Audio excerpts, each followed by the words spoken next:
विवाह हो या पार्टी, हर प्रकार के स्वर्ण आभूषणों की करे खरीदारी। मिलेगा सुख, समृद्धि और आनंद रूप अलंकार ज्वेलर्स के संग। 100% हॉलमार्क गोल्ड ज्वेलरी का एकमात्र संस्थान रूप अलंकार ज्वेलर्स, मेन रोड, गढ़वा। तलाश टीवी और मैं हूं आपके साथ सुनील कुमार। ओबीसी पिछड़ा वर्ग एकता एवं अधिकार मंच के द्वारा फिलहाल 1-2 दिन पहले ही पलामू के किस जगह पर किया गया था, हाउसिंग कॉलोनी के पास जो है इनका एक सभा किया गया, महासम्मेलन का आयोजन किया गया जो इनकी समस्याओं को लेकर था, ओबीसी की समस्याओं को लेकर। वह कितना सफल रहा नहीं रहा, इसी को लेकर के एक प्रेस कॉन्फ्रेंस का आयोजन किया गया है जिसमें बहुत सारे लोग उपस्थित हैं। यहाँ पर हम उनसे जानने का प्रयास करेंगे कि कितना सफल रहा नहीं रहा। सबसे पहले ब्रह्मदेव प्रसाद जी जो है संयोजक मंडल में से एक हैं, कैसा रहा आपका पूरा कार्यक्रम जो है ऐतिहासिक रहा और यह पलामू प्रमंडल की धरती से आगाज की शुरुआत की गई है और यह शुरुआत ही इतना अच्छा है तो आप सोच सकते हैं कि यह अंजाम कितना दूर तक जाएगा और यह पूरे राज्य सहित पूरे देश में अपना हक, अधिकार और एकता और अधिकार को लेकर के यह अनवरत कार्यक्रम चलता रहेगा और जब तक हमारा हक और अधिकार नहीं मिल जाता है तब तक हम लोग इस कार्यक्रम को जारी रखेंगे। अच्छा, इसमें जो मांग किए थे आप लोग, जो 11 सूत्री था, उसमें से 2-3 मुख्य मांग क्या था? मुख्य मांग यह है कि जाति आधारित जनगणना करा करके राज्य में हमारा जाति जनसंख्या के आधार पर हमें आरक्षण की व्यवस्था करे सरकार। हमारी महिलाएं जो है उनको, जो हमारी बहू बेटियां हैं, सभी शैक्षणिक संस्थानों में हमें कम से कम 52% का निःशुल्क शिक्षा की व्यवस्था करे, चाहे इंजीनियरिंग कॉलेज हो, चाहे मेडिकल कॉलेज हो, चाहे अन्य शैक्षणिक संस्थान हो, चाहे हमारी बहू बेटियों के रहने के लिए हमारे रांची में छात्रावास की व्यवस्था हो, चाहे नौजवान साथियों के लिए बेरोजगारी भत्ता की व्यवस्था हो, चाहे हमारे व्यवसायी बंधुओं के लिए जो जीएसटी हम लोग दे करके और इस देश की अर्थव्यवस्था को चलाते हैं और इस देश के अंदर में जो रक्षा बजट बनता है, चाहे विकास का बजट बनता है, उसमें हमारा व्यवसायी बंधुओं का महत्वपूर्ण योगदान होता है। तो उस पैसे से हमारे 60 साल के बाद पेंशन की व्यवस्था लागू हो, जिस तरह से बाकी विभाग में लोग रिटायर होने के बाद उनको पेंशन मिलता है, उसी तरह से व्यवसायियों को जिस अनुपात में जीएसटी देते हैं उस अनुपात में उनको पेंशन मिलना चाहिए और साथ ही साथ उनको सुरक्षा की भी गारंटी सरकार को लेना पड़ेगा कि अगर किसी की हत्या अनावश्यक रूप से होती है या किसी की भी हत्या होती है व्यवसायियों को, तो उसको सरकार 5 करोड़ का उसको कम से कम बीमा की व्यवस्था तुरंत करे और उन अपराधियों को फांसी की सजा दे और तुरंत अपराधी को गिरफ्तार करने का अलग से उसका विंग, अलग से टीम उसका गठन करने का काम करे, ताकि कोई भी व्यवसायी को कोई दबाता है, उसका हक अधिकार को लूटता है या उसकी हत्या करता है तो उसको तत्काल उसकी गिरफ्तारी हो सके, उसके लिए अलग से एक हमारा जो सुरक्षा का व्यवस्था है उसको बढ़ाने का काम करें। चलिए, आपका बहुत बहुत धन्यवाद। यहाँ उपस्थित लोग में एक वीरेंद्र साहब भी हैं। जैसा कि सर अभी चर्चा की है आपके कि जातीय जनगणना की बात की जा रही है, आखिर वो किस लिए कराना चाह रहे हैं आप लोग? देखिए, आज आज़ादी के करीबन पहले 1932 में जातीय जनगणना की गई थी देश में। आज़ाद भारत में आज तक जातीय जनगणना नहीं हुआ और किसी वहीं हुआ भी तो बिहार में भी हुआ है। उसके बाद जब बिहार में जातीय जनगणना हो सकता है तो झारखंड में क्यों नहीं? जातीय जनगणना जब हो जाएगी तो मुझे मालूम हो जाएगा कि हम लोग कितना लोग हैं।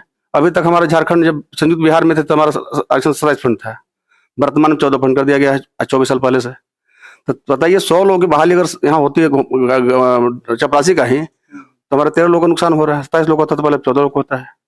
साथ ही साथ झारखंड में ही 2 झारखंड बन गया है, 13 जिला अलग, 11 जिला अलग, नीति ला करके जो पिछले सरकार में आया था, अभी तक लागू इस सरकार में भी है। तो बहुत सारी चीजें जहाँ से हमारे जो नौजवान हैं, जो किसान हैं, जो छात्र हैं, उससे दर्द झेल रहे हैं। तो ये सब तभी समस्या समाधान होगा जबकि हमारी मांगे मान लेंगे। अच्छा, उस दिन जो आपका कार्यक्रम हुआ वहां पर आपको कितना लगता है कितना सफल रहा? बता दें, ओबीसी एकता एवं अधिकार मंच एक खाली मंच नहीं है बल्कि एक मिशन है। अभी मिशन मोड में चल चुका है और वहां पर जो भीड़ आई थी वो स्वतः स्फूर्त भीड़ था और उस भीड़ को देख करके विरोधी खास करके हमारे पहले विरोध करते थे कि ओबीसी के लोग जो कर रहे हैं, मंच लगा रहे हैं, क्या होगा। लेकिन जब देखे लोग तो उनकी होश उड़ गई है। अब समझ सकते हैं क्या है और कितना भीड़ रहा होगा। अच्छा, आप लोग जो यह चीज किए हैं, इसको तो अभी जस्ट ही स्थापना की है इसका, ठीक है? अभी शुरू ही ना किए हैं इसको, बहुत पहले से नहीं था।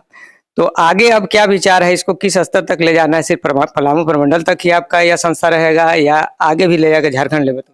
ये झारखंड लेवल तक जाएगा। झारखंड के साथ जो उत्पाद पूरे भारत लेवल तक जाएगा। एक मतलब कोई मंच नहीं, एक मिशन है और जब मिशन चलता है तो रुकता नहीं है। जब तक हमारे समाज का कल्याण नहीं होता है, जो हमारी मांगे पूरी नहीं होती है, ये मिशन जारी रहेगा। यहाँ पे जैसा कि लोग चर्चा किए, यहाँ पर जो भी अभी हम हमसे बात कर रहे थे, उनमें से एक शिक्षा की भी बात की। यहाँ एक मनान सर हैं, जहाँ तक हम जानते हैं पहले शिक्षा से भी आप जुड़े हुए थे।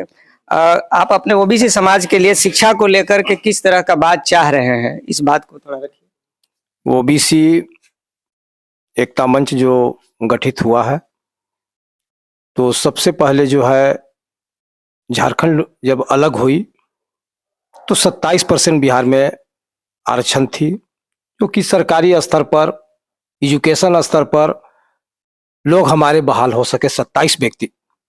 लेकिन जब झारखंड अलग हुई तो 27 की जगह 14% हो गई। अब ये अनुमान लगा सकते हैं कि शिक्षा के क्षेत्र में किस तरह से आरक्षण लोगों को, अगर कोई भी बच्चा अगर है 90% नंबर लाता है और उसके साथ अगर आरक्षण होती है तो निश्चित उसकी बहाली होगी, और आरक्षण नहीं होने से 91% वाले जो है आगे आ जाएंगे और 90 वाले पीछे हो जाएंगे। ये बहुत बड़ा जो है शर्म की बात है। झारखंड सरकार को तो सोचने की जरूरत है, और यह मुहिम जो है ओबीसी का, जब तक शिक्षा के क्षेत्र में आगाज नहीं किया जाएगा, आरक्षण को कंप्लीट नहीं किया जाएगा, तब तक जो है ओबीसी एकता मंच का आंदोलन जारी रहेगा। और अभी जो है आपका पलामू प्रमंडल तक ही सीमित है, पार्लियामेंट तक जाएगी, और पार्लियामेंट तक जो ओबीसी के छात्र आईएएस और आईपीएस बनेंगे आरक्षण के तहत। चलिए, बहुत बहुत धन्यवाद। तो ये ओबीसी एकता एवं अधिकार मंच के लोग उपस्थित थे, जो बताया कि इनका कार्यक्रम सफल रहा। अब आगे कैसा करते हैं, आगे कैसे ले जाते हैं अपने संस्था को, अपने मंच को, ताकि ओबीसी समाज के लोगों का विकास हो सके, उनके हक एवं अधिकार मिल सके, उनको आरक्षण मिल सके, जैसा कि लोग चर्चा किए। अगर तलाश टीवी का यह कार्यक्रम या यह न्यूज आपको पसंद आया हो तो हमारे चैनल को सब्सक्राइब कीजिए, इस वीडियो को लाइक कीजिए और ज़्यादा से ज़्यादा शेयर कीजिए, ताकि लोगों तक यह इन्फॉर्मेशन पहुंच सके। बहुत बहुत धन्यवाद।